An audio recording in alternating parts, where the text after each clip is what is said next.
Jeffrey Epstein, ലോകത്തെ വിറപ്പിച്ച പേര്.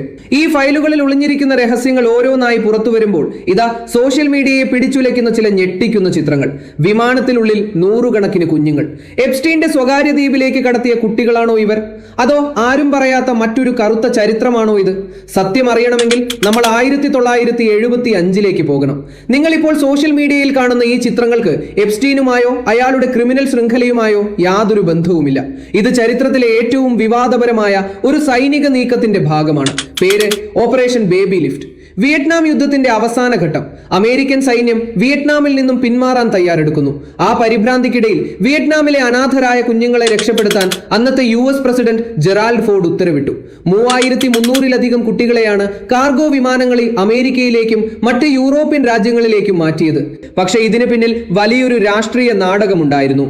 Vietnam യുദ്ധം വഴി ലോകത്തിന് മുന്നിൽ തകർന്ന അമേരിക്കയുടെ പ്രതിച്ഛായ വീണ്ടെടുക്കാനുള്ള ഒരു മാനുഷിക മുഖംമൂടി മാത്രമായിരുന്നു ഈ ദൗത്യമെന്ന് പലരും വിശ്വസിക്കുന്നു. അമേരിക്കൻ ജനതയുടെ ഇടയിൽ വിയറ്റ്നാം യുദ്ധത്തോടുണ്ടായിരുന്ന അമർഷം കുറയ്ക്കാനും തങ്ങൾ ലോകത്തിന്റെ രക്ഷകരാണെന്ന് കാണിക്കാനുമുള്ള ഒരു PR വർക്കായി ഇതിനെ ചരിത്രകാരന്മാർ വിലയിരുത്തുന്നു. ഇതിലും വലിയ ക്രൂരത മറ്റൊന്നായിരുന്നു. കൊണ്ടുപോയ കുട്ടികളിൽ പലരും അനാഥരായിരുന്നില്ല. യുദ്ധത്തിനിടയിൽ മാതാപിതാക്കളെ നഷ്ടപ്പെട്ടുവെന്ന് തെറ്റായി രേഖപ്പെടുത്തിയാണ് പലരെയും വിമാനത്തിൽ കയറ്റിയത്. സ്വന്തം മക്കളെ തേടി ആ വിയറ്റ്നാം അമ്മമാർ വർഷങ്ങളോളം കരഞ്ഞു. ദൗത്യം തുടങ്ങിയത് തന്നെ ഒരു വൻ ദുരന്തത്തോടെയായിരുന്നു. ആദ്യ വിമാനം തകർന്നു വീണ് 78 കുഞ്ഞുങ്ങൾ ഉൾപ്പെടെ 138 പേർ വെന്തു മരിച്ചു. എന്നിട്ടും ദൗത്യം തുടർന്നു.